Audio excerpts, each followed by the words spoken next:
الذي خلق الإنسان وأنزل القرآن ثم علمه البيان أشهد أن لا إله إلا الله وأشهد أن محمدا عبده ورسوله شهادة حق عليها نموت وعليها نحيا وعليها نموت وبها نبعث إن شاء الله تعالى من الآمنين اللهم صل على سيدنا وشفينا ومولانا محمد وعلى آله وأصحابه ومن تبع هديه إلى يوم الدين أما بعد فيا عباد الله أوصيكم وإياي بتقوى الله فقد فاز المتقون قال تعالى في كتابه الكريم أعوذ بالله من الشيطان الرجيم إنا نحن نزلنا الذكر وإنا له لحافظون صدق الله العظيم.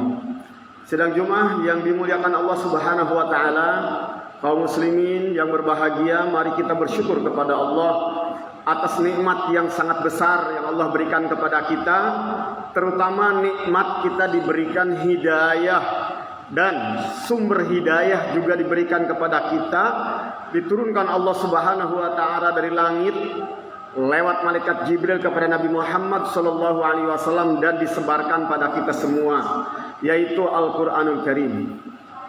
Mari kita mensyukuri nikmat Al-Qur'an ini dengan terus mempelajarinya, memahaminya, mengamalkannya, menyebarkan dan memeliharanya.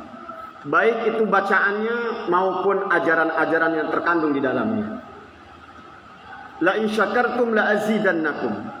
Kalau kita mensyukuri nikmat Allah ini, maka akan Allah tambah kenikmatan itu berbentuk kita mendapatkan cahaya Quran sehingga kita berhasil pada titik wala nuhyiyannahu hayatan thayyibah.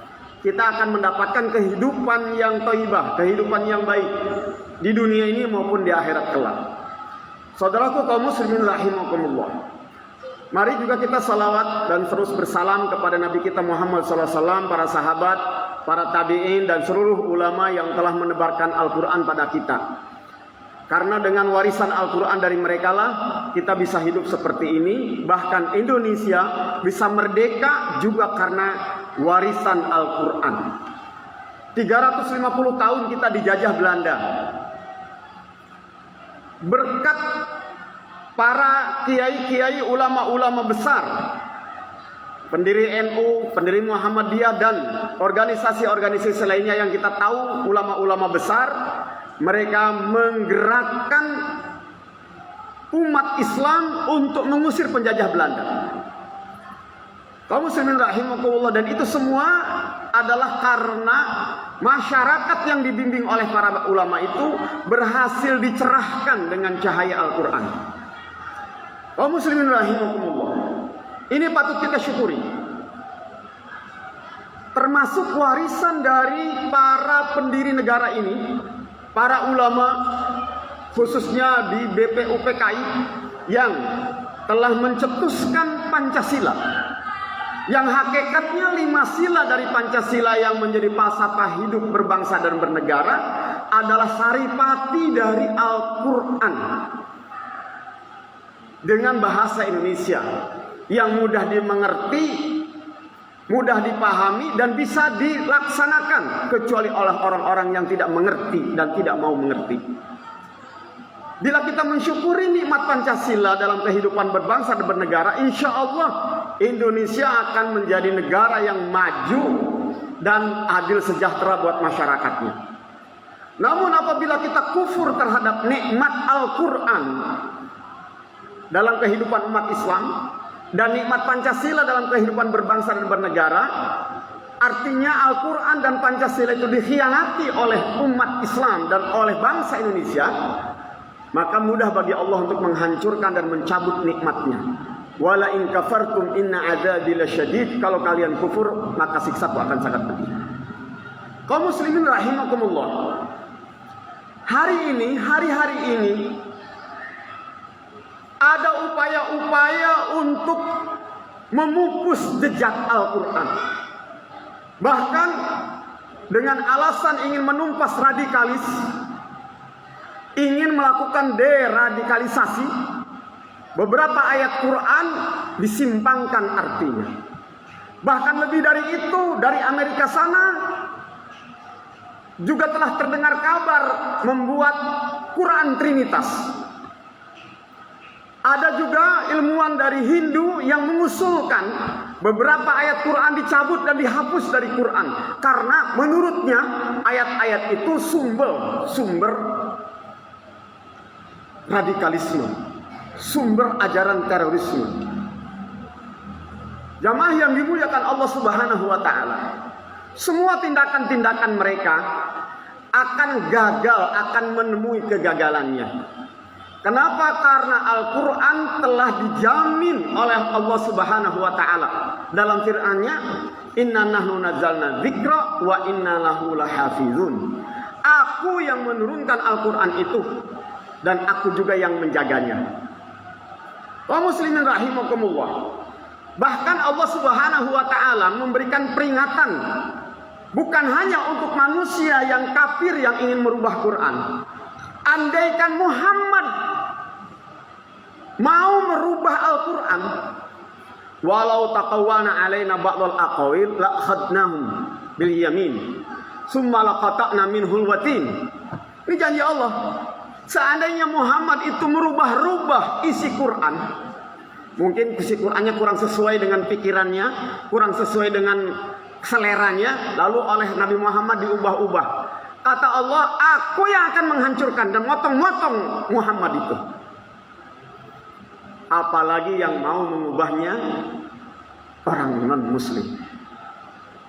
Kaum muslimin rahimakumullah. Allah Subhanahu wa ta'ala memberikan jaminan bahwa Al-Quran akan dijaga. Jaminan ini juga dibuat oleh Allah Subhanahu wa ta'ala untuk ikon-ikon, simbol-simbol, syiar-syiar Islam lainnya. Saat Raja Abraha mau menghancurkan Ka'bah, masyarakat yang menjaga Ka'bahnya Bani Quraisy tidak sanggup melawan Raja Abraha, maka Allah yang turun tangan. Allah siapkan burung-burung ababil dengan membawa batu-batu panas yang menghancurkan Raja Abraha ka'asfin ma'kul, seperti daun-daun yang dimakan ulat. Saat Israel dengan pongah dan dia sudah punya grand design bagaimana Masjidil Aqsa, mereka akan hancurkan, mereka akan buat kuil untuk ibadah orang Israel dan menghapus jejak Masjidil Aqsa. Allah Subhanahu wa ta'ala hadirkan pasukan-pasukan yang tidak diperkirakan oleh orang Israel, bisa membuat ribuan roket. Justru yang luluh lantak adalah perkampungan, kantor-kantor pertahanan Israel. Kaum muslimin rahimakumullah. Masjid Madinah pada masa Khalifah Bani Abbasiyah itu juga mau dihancurkan. Makom Nabi Muhammad SAW mau dipindahkan, mau digali, tetapi Allah Subhanahu wa ta'ala menghadirkan tentara-tentara yang menjaga Masjidil Madinah itu. 3 masjid ini tidak ada jaminan dari Allah akan dijaga, tidak ada informasinya. Tetapi yang ada informasinya adalah Al-Quran. Aku turunkan Al-Quran dan aku yang menjaganya, kata Allah Subhanahu wa ta'ala. Maka insya Allah makar-makar mereka yang ingin mengubah Al-Quran, ingin menjauhkan umat Islam dari Al-Quran, akan menemui kegagalannya. Namun untuk menjaga muqaddasat, termasuk menjaga Quran itu, Allah Subhanahu wa ta'ala memberi kesempatan bagi umat Islam untuk mau mendaftarkan diri menjadi penjaga-penjaga Quran, penjaga-penjaga syiar-syiar Allah yang lain. Kenapa? Karena Allah sudah menyiapkan surga bagi mereka yang rela menjaga kesucian-kesucian, menjaga simbol-simbol, ikon-ikon yang sudah diminta oleh Allah Subhanahu wa ta'ala untuk umat Islam menjaganya. Mudah bagi Allah untuk menghancurkan Israel dan menjaga Masjidil Aqsa dari kekejaman dan kebrutalan mereka. Tapi kenapa Allah Subhanahu wa ta'ala masih belum mengalahkan Israel? Karena Allah menginginkan umat Islam berpartisipasi dulu. Begitu juga Al-Quran. Mereka ingin menghancurkan Al-Quran, tetapi Allah Subhanahu wa Ta'ala menantang kita semua umat Islam ini. Bagaimana kita menjaga Al-Quran? Alhamdulillah kaum muslimin rahimakumullah, menjamur di Nusantara, di Indonesia ini lembaga-lembaga menghafal Quran. Cuman bagaimana kemudian nanti kita akan terus juga menghadirkan lembaga-lembaga yang memahami isi Quran sesuai dengan para ulama memahaminya. Tidak disimpangkan, tidak disalahgunakan, apalagi dipakai untuk menyesatkan orang. Kaum muslimin yang dimuliakan Allah Subhanahu wa Ta'ala, Rasulullah Shallallahu Alaihi Wasallam mengingatkan juga kepada kita, qad yu'ayyidu hadzal din birrajulil fajir. Terkadang Allah Subhanahu wa Ta'ala menggunakan orang-orang yang zalim, orang-orang yang tidak dekat dengan Allah, orang-orang pendosa, dipergunakan oleh Allah untuk menguatkan agama ini. Dulu Nabi Musa alaihi salam bisa menguatkan agama ini setelah Nabi Musa menggunakan fasilitas istana Fir'aun. Beliau besar di istana Fir'aun. Juga Allah Subhanahu wa Ta'ala menceritakan bagaimana agama Allah dimuliakan lewat Nabi Yusuf alaihi salam setelah ada Raja Al-Aziz yang menyerahkan posisi kedudukan kepada Yusuf alaihi salam. Begitu juga Allah Subhanahu wa Ta'ala memilih Umar bin Khattab yang sangat beringas, jawara Mekah, ditundukkan hatinya oleh Allah Subhanahu wa Ta'ala dan menjadi pembela Islam. Hamzah yang pada masanya juga memusuhi Rasulullah Sallallahu Alaihi Wasallam. Khalid bin Walid pada saat itu masih memusuhi Rasulullah Sallallahu Alaihi Wasallam, tapi Allah beri hidayah dan mereka menjadi pembela-pembela Islam. Mudah bagi Allah untuk membalikan mereka-mereka yang pendosa menjadi penolong-penolong agama Allah. Sebagaimana juga setan menggoda orang-orang yang tadinya membela agama Allah menjadi musuh-musuh Allah Subhanahu wa Ta'ala.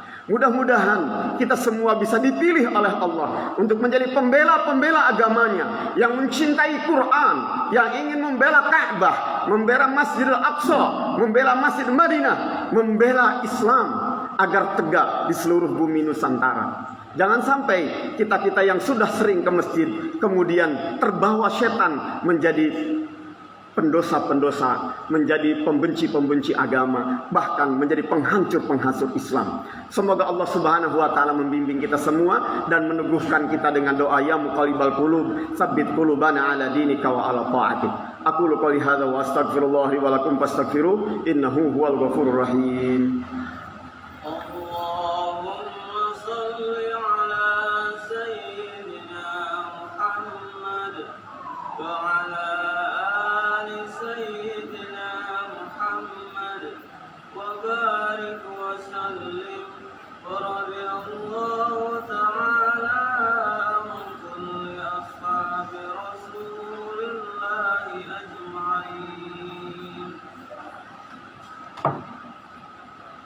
Alhamdulillahi wa kafa.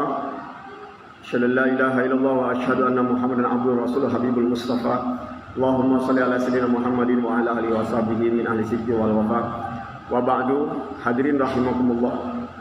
Di antara penyesalan orang yang sudah meninggal di hari kiamat adalah dia menyesal berteman dengan orang-orang yang menyesatkannya.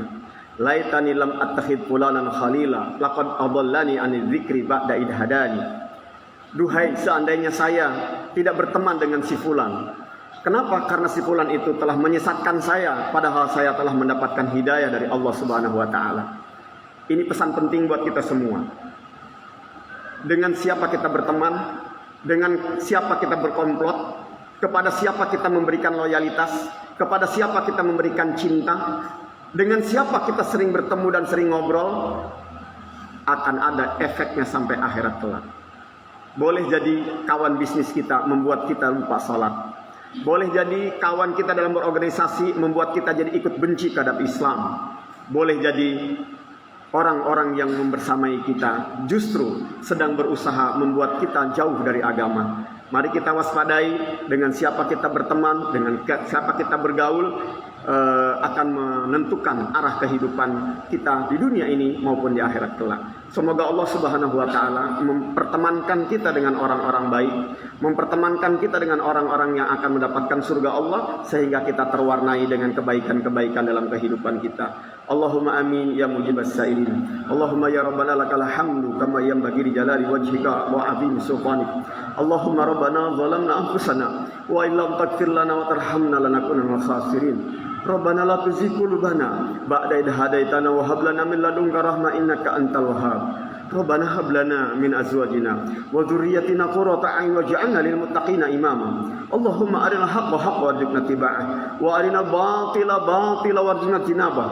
Allahumma a'izzil Islam wal muslimin wa ahlikal kafarat wal musyrikin wa 'ali kalimataka ila yaumiddin. Allahumma hzul man khadalal mu'minin. Allahumma hzul man arada bil muslimina su'a wa bil qur'ani su'a wa bi Indonesia su'a. Allahumma alif baina qulubina wa aslih dhata bainina wansurna 'alal qaumil kafirin. Allahumma rabbana atina fid dunya hasanah wa fil akhirati hasanah wa qina adzabannar. Rabbana ighfir lana wa liwalidina wa lijami'il muslimina wal muslimat wal mu'minina wal mu'minat al ahya'i minhum wal amwat. Wa sallallahu ala sayyidina Muhammadin wa ala alihi wa sahbihi ajma'in. Walhamdulillahi rabbil alamin.